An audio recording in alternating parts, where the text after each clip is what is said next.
మనం ఈరోజు చెప్పుకోబోయేటువంటి టాపిక్ ఏమిటి అంటే అసలు లగ్నం నుంచి 12 భావాల్లో మీది మేషం నుంచి మేషము, వృషభం, మిథునం, కర్కాటకం, సింహం, కన్య, తులా, వృశ్చికం, ధనస్సు, మకరం, కుంభం, మీనం, ఏ లగ్నమైనా కానివ్వండి, ఏ రాశి అయినా కానివ్వండి. అసలు ఫస్ట్ మీరు లైఫ్లో ఫిజికల్గా కానీ మెంటల్గా కానీ స్ట్రెంగ్త్ ఉంటేనే మీరు దేనికి ఎలా అయినా ఎదగలుగుతారు. అంటే చాలా గొప్ప స్టేజ్కి వెళ్ళగలుగుతారు. మరి మీరు ఎందుకు ఎదగలేకపోతున్నారు? మీ రాశినాథుడు కావచ్చు, మీ లగ్ననాథుడు కావచ్చు, ఎందుకు వీక్ అవుతారు, దాన్ని ఎట్లా స్ట్రెంగ్తన్ చేసుకోవాలి అనే విషయాలు ఇప్పుడు నేను చెప్తుంది నేనైనప్పటికీ చెప్పిస్తుంది సాక్షాత్ లలితామ్మవారిగా భావిస్తూ మనకి 9 గ్రహాల్లో అందులో ఛాయాగ్రహాలు తీసేగా 7కి 12 రాసులు ఇచ్చారు. అంటే ఏవి? మేషానికి వృశ్చికానికి కుజుడు, వృషభానికి తులకి శుక్రుడు, మిథునానికి అండ్ కన్యకి బుధుడు, కర్కాటకానికి సింహానికి రవిచంద్రులు, మీన మరియు ధనస్సుకి గురువు, మకర కుంభాలకి శని. ఇక్కడ మనం ఏంటంటే అసలు ఏ రాశిలో పుట్టాము, ఏ నక్షత్రంలో పుట్టాము అండ్ ఏ లగ్నంలో పుట్టాము అనేది మొట్టమొదటిగా గుర్తించాలి. మీదేమిటి? మేషం నుంచి మీన వరకు అసలు మీ లగ్నం ఏమిటి గుర్తుపెట్టుకోండి. ఈ రాశి నాథుడు ఎంత స్ట్రాంగ్గా ఉన్నాడు ఈజ్ మోస్ట్ ఇంపార్టెంట్. అది ఎలా తెలుసుకోవాలి? మీ రాశినాథుడు పాపగ్రహాలతో ఉన్నాడా, శుభగ్రహాలతో ఉన్నాడా? శుభగ్రహాలతో ఉంటే చాలా సాఫ్ట్ నేచర్ ఉంటుంది, పాపగ్రహాలతో ఉంటే కొంత మొండితనము ఉంటుంది. ఎట్ ఏ సేమ్ టైం లైఫ్లో హర్డిల్స్ కూడా కొన్ని ఎదుర్కొంటారు. అయితే ఇది ఎందుకు నేను చూడమంటున్నానంటే లైఫ్లో మీరు హర్డిల్స్ ఎదుర్కోవడం తప్పేం కాదు, దానివల్ల మీరు స్ట్రాంగ్ అవుతారు. కానీ ఆ హర్డిల్స్ వల్ల మీరు వీక్ అవ్వకూడదు కదా. అలా వీక్ అవ్వకుండా ఉండాలి అంటే కొంతమంది చూడండి, కష్టాలు వస్తాయో కష్టం వచ్చేసింది అని ఆత్మహత్య చేసుకోవడమో లేకపోతే డిప్రెస్లోకి వెళ్ళిపోవడమో జరుగుతూ ఉంటుంది. కానీ కొంతమంది అదే కష్టం వచ్చినప్పుడు ఛాలెంజింగ్గా తీసుకొని ఇంకా బాగా ఎదగలుగుతారు. ఫస్ట్ ఆఫ్ ఆల్ మీరు ఛాలెంజింగ్గా తీసుకొని ఎదగాలంటే ఏం చేయాలి? అసలు ఫస్ట్ మీ లగ్నం ఏమిటి, మేషం నుంచి మీన వరకు మీ లగ్నం ఏంటో తెలుసుకోండి. తెలుసుకొని ఆ అధిపతి ఎవరు? మేషము వృశ్చికం వారు అనుకోండి, కుజుడు అధిపతి కాబట్టి కుజగ్రహం దగ్గర దీపారాధన చేయడము, మరియు అదేవిధంగా మేషం అయితేనేమో నరసింహస్వామి అండ్ సూర్యభగవాను, వృశ్చికం అయితేనేమో సుబ్రహ్మణ్యేశ్వర స్వామి, దత్తాత్రేయుని ఆరాధన చేయండి. అప్పుడు మీరు ఆటోమేటిక్గా స్ట్రాంగ్ అవుతారు. పొద్దున్న లేవగానే మెడిటేషన్ చేయండి. ఖచ్చితంగా ఎటువంటి సిచ్యువేషన్స్ అయినా సరే ఎదుర్కొనేటువంటి శక్తి మీకు వస్తుంది.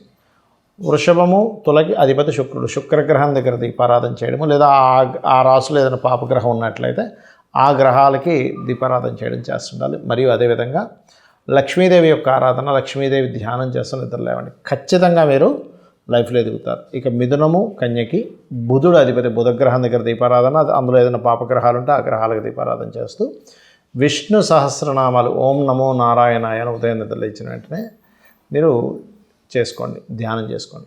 ఇక కర్కాటకానికి చంద్రుడు కాబట్టి రాజరాజేశ్వరి అమ్మవారు అండ్ చంద్రుడి దగ్గర, సింహానికి రవి కాబట్టి సూర్యభగవానుడి దగ్గర మరియు సూర్య ఆరాధన చేయడము, మరియు గురువు రాసులైనటువంటి ధనస్సు మీన లగ్నాలకి గురువు అధిపతి కాబట్టి గురుగ్రహం దగ్గర దీపారాధన చేయడము, మరియు మీరు నిద్రలేస్తూనే దక్షిణామూర్తి ఆరాధనతో నిద్రలేవండి. మరియు మన కుంభ మకర రాసులకి అధిపతి శనిగ్రహం దగ్గర దీపారాధన చేయడము, మరియు అదేవిధంగా ఇక్కడ నిద్రలేస్తూనే సుబ్రహ్మణ్య స్వామిని కానీ ఆంజనేయ స్వామిని కానీ లేకపోతే ఈశ్వరుని కానీ తలుచుకోండి. ఇది ఎందుకు చెప్తున్నానంటే మన డే బాగుంది, కాన్ఫిడెంట్తో మనం ప్రారంభించాము, మనం ఫిజికల్గా మెంటల్గా స్ట్రెంగ్త్ ఉన్నాము. లగ్నమైనా రాసైనా అందరికీ లగ్నం తెలియాలని రూల్ లేదు, రాసి తెలిసినా సరే అలా చేయొచ్చు. ఇలా మీరు చేసి చూడండి, మీ లైఫ్లో మిరాకిల్స్ చూస్తారు, చాలా స్ట్రాంగ్ అవుతారు, చాలా అంటే చాలా స్ట్రాంగ్ అవుతారు. ఇలా మీకు మీ లగ్నం ఏమిటి లేదా మీ రాశి ఏమిటి, దానికి ధనాధిపతి ఎవరు, ఏం చేస్తే మీకు ఫైనాన్షియల్గా బాగా కలిసి వస్తుంది. ఇక ధనస్సు వారికి శని భగవానుడి దగ్గర దీపారాధన మరియు మీరు వెంకటేశ్వర స్వామి ఆరాధన ఎక్కువగా చేస్తున్నారు. ఫైనాన్షియల్గా బాగా గ్రోత్ రావాలి అంటే ఎప్పుడు కూడా ఇది నేను మీకు స్టార్టింగ్ పాయింట్. అంటే ఒక వ్యక్తి యొక్క ధన సంబంధించినటువంటి విషయంలో ఎదగలేకపోతున్నాడు, అసలు ఎక్కడా కూడా అసలు పాసిబిలిటీస్ తగ్గిపోయాయి.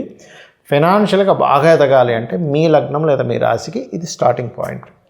కానీ ఆస్ట్రాలజీ కంప్లీట్గా మీ పర్సనల్ చార్ట్ తీసుకున్నప్పుడు ఏం చెప్తుంది అంటే, మీకు మీ ధనాధిపతి అసలు సెకండ్ లార్డ్తో పాటు ఇంకొక గ్రహం కూడా ఒకటి ఉంటుంది. మీ పర్సనల్ చార్ట్లో తెలుస్తుంది అది. ఎలా అంటే మనుషులందరూ ఒకటే, కానీ ఒక్కొక్క మనిషికి డిఫరెంట్ టైప్స్ ఆఫ్ గ్రూప్స్ ఉంటుంటాయి.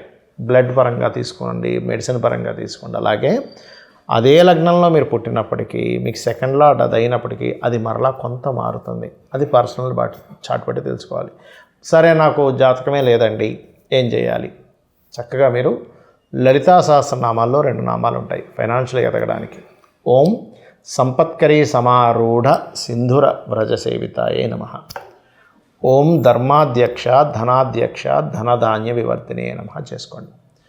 బట్ మీ జన్మజాతకంలో సెకండ్ లార్డ్ వెళ్ళి ఎక్కడున్నాడు, ఏ నక్షత్రంలో ఉన్నాడు, ఏ గ్రహం చేత చూడబడుతున్నాడు అనేటువంటి విషయం వల్ల ఇంకా పరిపూర్ణంగా మీకు అసలు ఏ ప్లానెట్ ఫైనల్గా ఇస్తుందో కూడా తెలుసుకోవచ్చు. బట్ నేను ఇప్పుడు చెప్పినటువంటి ప్రక్రియ కూడా ఖచ్చితంగా మీకు పనిచేస్తుంది. మీరు ఏ ప్రయత్నం చేసేటప్పుడైనా ఏ గ్రహాల దగ్గర దీపారాధన చేస్తే మీ ప్రయత్నం సక్సెస్ అవుతుంది అనేటువంటి విషయాన్ని మనం ఇప్పుడు తెలుసుకుందాం. చూడండి, ఎవరైనా సరే వాళ్ళ ప్రయత్నం సక్సెస్ అవ్వాలనే ప్రారంభిస్తారు, రైట్? అయితే మీ యొక్క ప్రయత్నం 100% సక్సెస్ అవ్వాలంటే ఈ ఫార్ములా ఫాలో అవ్వండి, ఖచ్చితంగా సక్సెస్ అవుతుంది. ఇక్కడ మనం అర్థం చేసుకోవాల్సింది ఏంటంటే, మీ ప్లానెట్స్ యాక్టివ్ అవ్వాలి. మీరు చేసే ప్రయత్నానికి ధైర్యం కోల్పోకుండా నిరంతరం ప్రయత్నం చేసేలా, కాన్స్టెంట్గా ప్రయత్నం చేసేలాగా, ఏ ఆటంకాలు వచ్చినా మీరు ఎదుర్కొనేలా మీరు తయారవ్వాలి. దానికంటే ఇప్పుడు నేను మీకు ఫార్ములా చెప్తాను. అండ్ ధనస్సు వారు శని మరియు బుధగ్రహం దగ్గర దీపారాధన చేసి వాటి చుట్టూ ఒక 9 ప్రదక్షిణాలు భక్తి శ్రద్ధలతో చేసి, ఎప్పుడైనా ఒకటే గుర్తుపెట్టుకోండి, మీరు చేసేటువంటి రెమెడీ కంప్లీట్ భక్తి శ్రద్ధ భావన. ఇది నాకు అల్టిమేట్గా మంచి ఫలితం ఇస్తుందనే భావంతో ఏదో చెప్పారు గురువుగారు, ఏం చేస్తాంలే, ఏదో చేసి చూద్దాం, వస్తే లక్కీగా వచ్చింది, లేకపోతే పోయిందిలే, ఇలా చేయకండి దయచేసి. ఈ గ్రహాల దగ్గర దీపారాధన చేసిన తర్వాత మీ రాశిని బట్టి మీరు దాని తర్వాత ఏ ఆలయంలో అయితే దీపారాధన చేశారో ఆ ఆలయంలో మూల విరాట్ ఉంటారు. శివుడు అనుకోండి, విష్ణువు అనుకోండి, అమ్మవారు అనుకోండి, గణపతి అనుకోండి, స్కందుడు అనుకోండి, ఏదైనా రూపం కానివ్వండి, దేవతా రూపం, అక్కడికి వెళ్ళి ఒక 3 ప్రదక్షిణాలు చేసుకొని మీ డిజైర్ ఏదైతే ఉందో, మీరు ఏదైతే సాధిద్దాం అనుకుంటున్నారో అది ఏదైనా కానివ్వండి, దానికోసం ఒక్కసారి కళ్ళు మూసుకొని స్వామివారికి చెప్పుకున్నట్టుగా మీరు దానికి రూట్ ఎట్లా వెళ్ళాలి నాకు అర్థం కావట్లేదు. చాలామందికి డిజైర్స్ ఉంటాయి, కానీ అది ఎలా వెళ్ళాలో తెలియదు. ఇది చేయడం వల్ల ఏమవుతుందంటే సక్సెస్ రేట్, ఇప్పుడు చూడండి, మనం ఏదైనా ఒక కోరిక ఉంది, సక్సెస్ అవ్వాలనే కదా ఒక బిజినెస్ పెడుతున్నాము, లేకపోతే ఒక ఎనీథింగ్, ఒక ఐఏఎస్ ఐపీఎస్లో అవ్వాలనుకుంటున్నాము, ఏదైనా కానీ. దీనికి ఏంటి, ఫస్ట్ ధైర్యం కావాలి. దానికి స్టార్టింగ్లో ఏదో ఆటంకం జరుగుతుంది, అయ్యో స్టార్టింగ్లో ఆగిపోయింది కదా, ఆటంకం కలిగింది కదా ఆగిపోతాం, లేదా స్టార్ట్ అయిన తర్వాత మధ్యలో ఆగిపోతాయి కొన్ని విషయాలు, కొన్ని ఆఖరిలో ఎండింగ్ వచ్చి ఆగిపోతాయి. ఇలా మీకు స్టార్టింగ్లో ఆటంకం కలగకుండా, లేదా మధ్యలో ఆగకుండా ఎండింగ్ వరకు మీరు అనుకున్నట్టుగా వెళ్ళడానికి ఈ రెమెడీ 100% పనిచేస్తుంది. కాకపోతే ఇక్కడ మీరు చేయవలసింది ఏంటంటే కంటిన్యూస్గా చేయాలి. అంతేగాని ఏదో ఒకరోజు చేసామండి, మళ్ళీ నాకు మర్చిపోయాను, ఎప్పుడో ఒకసారి మళ్ళీ చేశానంటే అది అస్సలు పనిచేయదు. దానికంటే ఏమీ చేయకుండా ఇంట్లో కూర్చోవడం బెస్ట్. చాలామందికి గృహయోగము, గృహం కొనుక్కోవాలి అని ఉంటుంది. అలాగే మంచి ఎడ్యుకేషన్, చాలా చక్కగా ఎడ్యుకేషన్లోకి వెళ్ళాలి, లేదా వాహనం కొనుక్కోవాలి, గృహం కొనుక్కోవాలి, లేకపోతే ఒక మంచి డ్రెస్ వేసుకోవాలి, మంచి ఆభరణాలు ఉండాలి, అంటే లగ్జరీసియస్ లైఫ్ ఉండాలి, లగ్జరీగా బ్రతకాలని ఉంటుంది. మరి దానికి ఎలాగా, అసలు జాతక చక్రంలో ఒక లగ్జరీ లైఫ్ అనేటువంటి విషయం మనం బిల్డ్ చేసుకోవాలి అంటే ఏం చేయాలి? ధనస్సు వారు గురుగ్రహం దగ్గర దీపారాధన మరియు అదేవిధంగా మీరు దక్షిణామూర్తి యొక్క ఆరాధన. అయితే ఇక్కడ మీకు మళ్ళీ ఇంకోసారి చెప్తున్నాను, మీ లగ్నం నుంచి 4వ స్థానం లేదా మీ రాశి నుంచి 4వ స్థానంలో ఏదైనా పాడు చేసే గ్రహాలు ఉన్నట్లయితే అది ఇంక మరింత ఎక్కువ ప్రభావం చూపిస్తుందని అర్థం. ఒకటి, ఆ గ్రహాలకు సంబంధించిన దానం ఇవ్వాలి. ఎలా అంటే ఇప్పుడు చూడండి, మనం ఒక పాత్ర ఉంది, ఆ పాత్రలో ఏదైనా ఒక పదార్థాన్ని వేసుకొని తిందాం అనుకుంటున్నాం.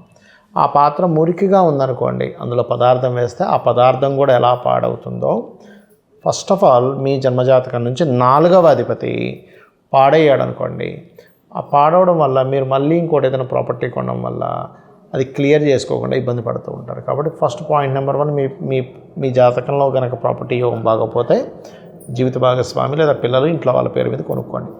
రెండవది, దానికి ఏమైనా మహాదశలు ఏమైనా పాడవుతున్న దశలు వచ్చాయో లేదా చెక్ చేసుకోండి. పాడవుతున్న దశలు వస్తే కనుక ఖచ్చితంగా వేరే వాళ్ళ పేరు మీదే కొనుక్కోవాలి. అలాగే ఇక్కడ ఏంటంటే ఏ పర్టికులర్ పీరియడ్లో కొంటే మంచిదని కూడా ఉంటుంది ప్రతి జాతకానికి. ఈ పర్టికులర్ ఇయర్లో, ఈ పర్టికులర్ మంత్స్లో చాలా బాగుంటుంది, ఈ పర్టికులర్ మంత్స్లో కొనకూడదని ఉంటుంది. అలాంటివి పొరపాటును కూడా తప్పిదాలు చేయకండి, అన్ని విధాలా బాగుంటుంది. మరియు దీంతోపాటు మీరు లలితా సహస్రనామాల్లో పర్టికులర్గా చూసుకున్నట్లయితే అమ్మవారి యొక్క నామాలన్నీ కూడా చేసుకోవచ్చు. లేదు అని అనుకుంటే ముఖ్యంగా మీరు ఓం గృహతోరణ చిల్లికాయ నమః అని కూడా చేసుకోవచ్చు. ఓం వదనస్మర మాంగళ్య గృహతోరణ చిల్లికాయ నమః, ఇది పూర్తిగా చేసుకుంటే ఇంకా మంచిది. అయితే దీంతోపాటు మణిద్వీప వర్ణన చేసుకోవడం ద్వారా కూడా మీకు గృహయోగం కలుగుతుంది. రాజకీయ యోగము, సంతానము మరియు ఇంటలెక్చువల్ పెరగాలన్నా లేకపోతే షేర్ మార్కెట్లు బాగా రాణించాలన్నా మీ పంచమ స్థానం బాగుండాలి. మీరు ఏ లగ్నంలో పుట్టినా, ఏ రాశిలో పుట్టినా కూడా మొట్టమొదటిగా మీ యొక్క పంచమ స్థానం ఎంత ఇంప్రూవైజ్ అవుతే అంత బాగుంటుంది. అయితే మీ పంచమ స్థానం చాలా బాగుండాలి, అది పుట్టినప్పుడు ఉండేటువంటి దానికంటే కూడా మీరు ఎదుగుతున్న కొద్దీ ఇంకా మరింత బలపడాలి అంటే ఏం చేయాలి? ధనస్సు వారు లక్ష్మీ నరసింహస్వామి యొక్క ఆరాధన మరియు కుజగ్రహం దగ్గర దీపారాధన. అండ్ ఈ ప్రక్రియ పాటించడం వల్ల ఏమవుతుందంటే, ఒకటి మంత్రబలం పెరుగుతుంది, అంటే మీకు దైవబలం పెరగడము, మరియు ఈ దైవబలం ఎప్పుడైతే పెరుగుతుందో రుణరోగ శత్రుత్వాల నుంచి తగ్గడము, సంతానం కలగడము, రాజకీయంగా ఎదగడము, నిర్ణయాలు పర్టికులర్గా మీరు తెలివిగా కొన్ని నిర్ణయాలు తీసుకోవడం ద్వారా కూడా మీరు లైఫ్లో చక్కగా ఎదగడం కూడా జరుగుతుంది. అయితే ఇది రోజూ చేయండి, ఖచ్చితంగా మీరు ఫలితం చూస్తారు. మరియు నక్షత్రము, రాశి, లగ్నం ఏమీ తెలియనటువంటి వారు పర్టికులర్గా సూర్య నమస్కారాలు రెగ్యులర్గా చేసుకోవచ్చు. లేదు అంటే మీరు ఓం భానుమండల మధ్యస్థ భైరవి భగవాని నమః అని చెప్పి చేసుకోవచ్చు.